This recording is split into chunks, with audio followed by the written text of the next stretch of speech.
Bueno, vamos a hablar un poquitito de gases.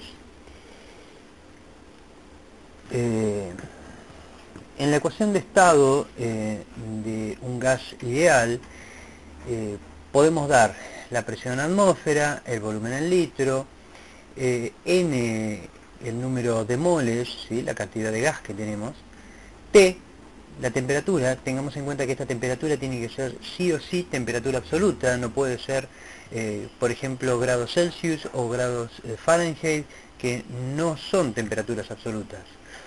Si estos están dados en atmósfera, litro, mol, Kelvin, R, que es la constante universal de los gases, va a ser 0,082 atmósfera litro sobre Kelvin mol. Tengamos en cuenta que si la presión la diéramos en otro valor, por ejemplo milímetros de mercurio, si el volumen lo diéramos por ejemplo en mililitros, este valor de R sería diferente a lo que al 0,082. En el caso de la ley general de un gas ideal, tenemos que presión por volumen sobre temperatura es constante, es decir, para una cantidad de gas constante, N constante. Tengamos en cuenta N constante, R siempre es constante.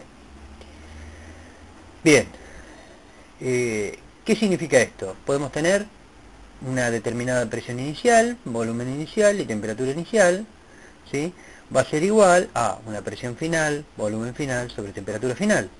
Voy a hallar los valores en un segundo estado, con respecto a un estado inicial, ¿sí?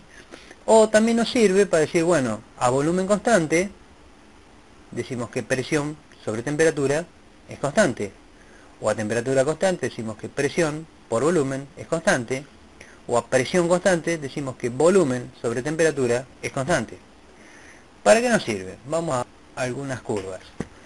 En el caso de decir, bueno, a presión constante, volumen sobre temperatura constante, tenemos que si graficáramos la presión, ¿sí?, una curva de presión constante, en un gráfico de volumen con respecto a temperatura, tendríamos que a diferentes valores de presión constante tendríamos diferentes curvas.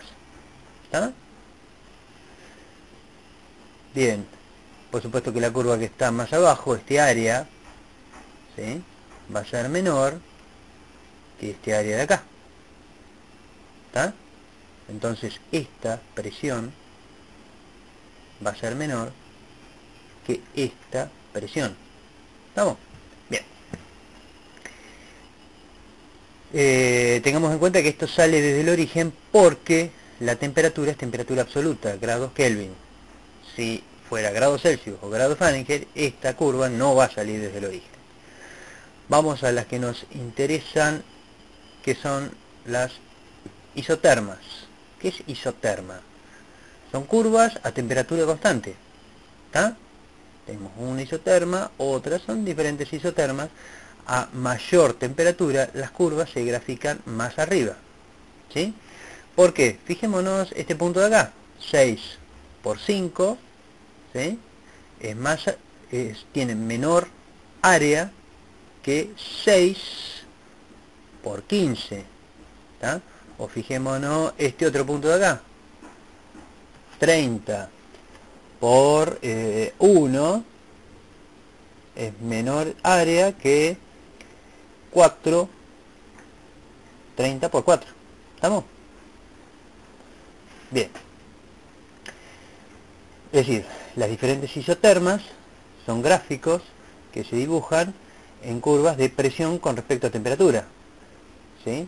Tenemos que la presión va a ser la variable dependiente, el volumen es la variable independiente. Eso es lo que no dijimos en estas otras curvas de aquí, que si tenemos que volumen sobre temperatura es constante y multiplicamos miembro a miembro por la temperatura, o también podemos decir que la temperatura la pasamos multiplicando, nos queda que el volumen es igual a la constante por la temperatura, ¿sí? Pero en esta otra curva, si dividimos miembro a miembro por el volumen, o decimos que el volumen lo pasamos dividiendo, ¿tá? Nos queda que la presión es igual a la constante sobre el volumen. En este caso es una función lineal y en este caso es una función inversa. Bien, vamos a ejemplos de transformaciones. Tenemos que una transformación isobárica va a ser a presión constante, es decir, nos vamos a desplazar horizontalmente a presión constante. Una transformación isovolumétrica es a volumen constante. Si nos desplazamos sobre estas curvas de presión con respecto a volumen de una isoterma o sea isoterma, pero verticalmente, a volumen constante.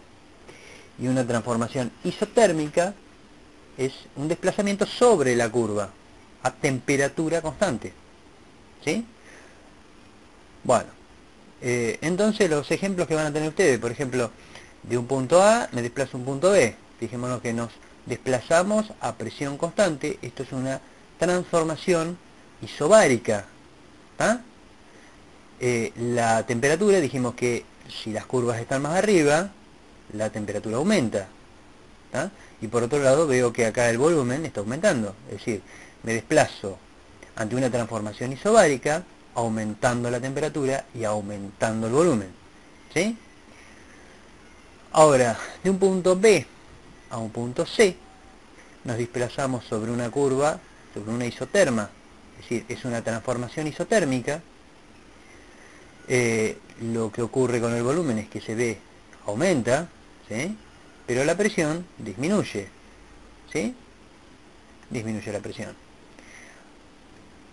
Y de un desplazamiento de un punto C a un punto D, estamos ante una transformación.